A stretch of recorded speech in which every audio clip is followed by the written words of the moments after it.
The noise around this situation isn't subtle anymore. It's deafening, and that's exactly why Stephen A's words hit like a grenade in the middle of the AFC North conversation, because what he's really saying, without blinking, is that the team sitting on top right now is living on borrowed time, that the Steelers' grip on the division is weaker than it looks, and that Lamar Jackson and the Ravens, a team everyone keeps trying to bury week after week, are still the most dangerous truth in this division, whether anyone wants to admit it or not. And when you add the idea that the Lions are about to rip the remaining hope straight out of Pittsburgh's hands, ending whatever belief still exists that this run is sustainable, it stops being a hot take and starts sounding like a warning shot to the entire conference.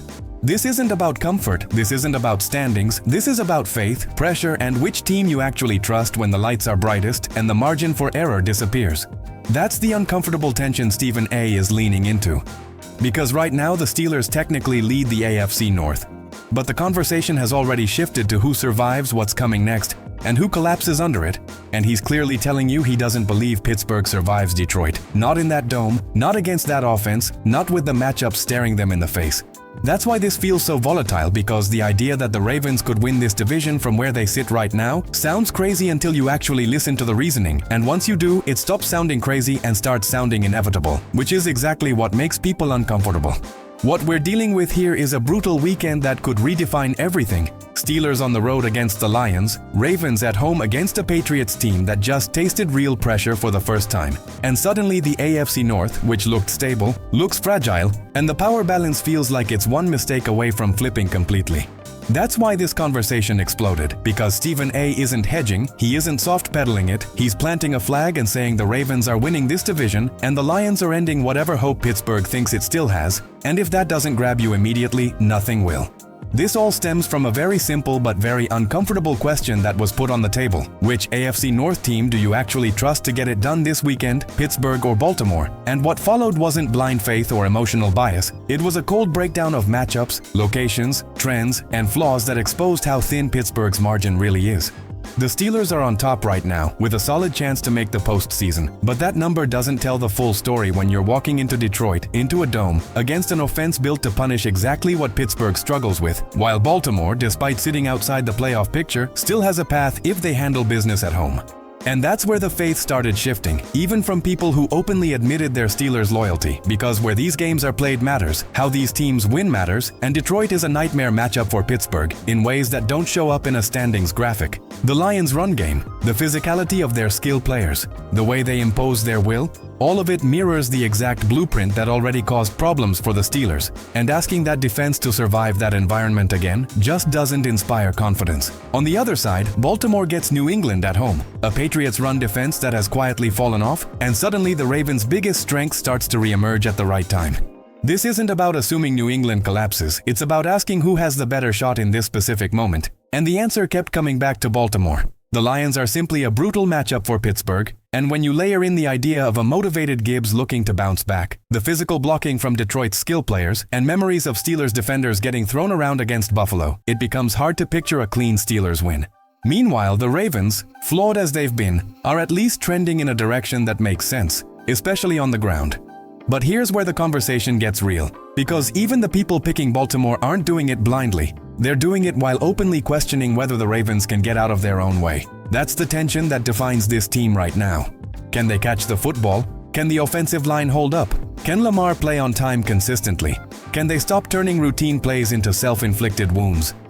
This is not the smooth, dominant Ravens team people remember, and that's why faith in them feels conflicted. They look different, sometimes unrecognizable compared to last year, and yet everyone still hangs on because they know what this team can become if it stops sabotaging itself.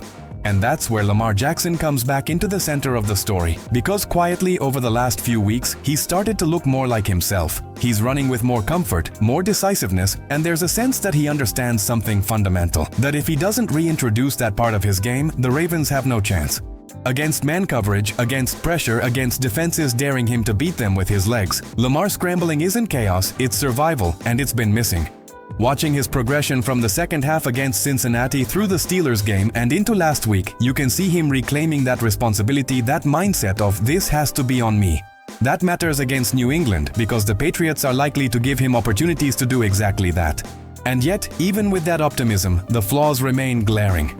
Zay Flowers drops a ball that turns into an interception and then redeems himself with a diving touchdown catch.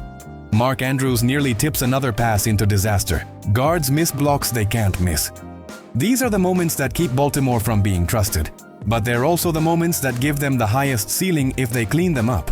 Pittsburgh, by contrast, doesn't inspire the same conversation because their offense isn't viewed as something that just needs to stop hurting itself to explode. With Baltimore, if the passing game sharpens even slightly, if the protection improves, if the timing gets cleaner, suddenly this team doesn't just look like a division contender, it looks like a playoff problem nobody wants to see. That's why the idea of them winning the AFC North doesn't feel outrageous to Stephen A. It feels like a bet on upside and fear factor, not comfort. There was even pushback on the idea of house money because expectations around Baltimore never truly disappear. But the point remains that in a one-and-done playoff environment, nobody wants to see a Ravens team that finally found rhythm late.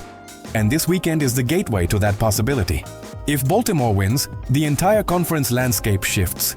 Eyes go back to New England, pressure mounts, Buffalo lurks, and suddenly nothing feels secure. The Patriots, coming off what was bluntly described as the worst choke in their organizational history, are now dealing with adversity and scrutiny they haven't faced all season.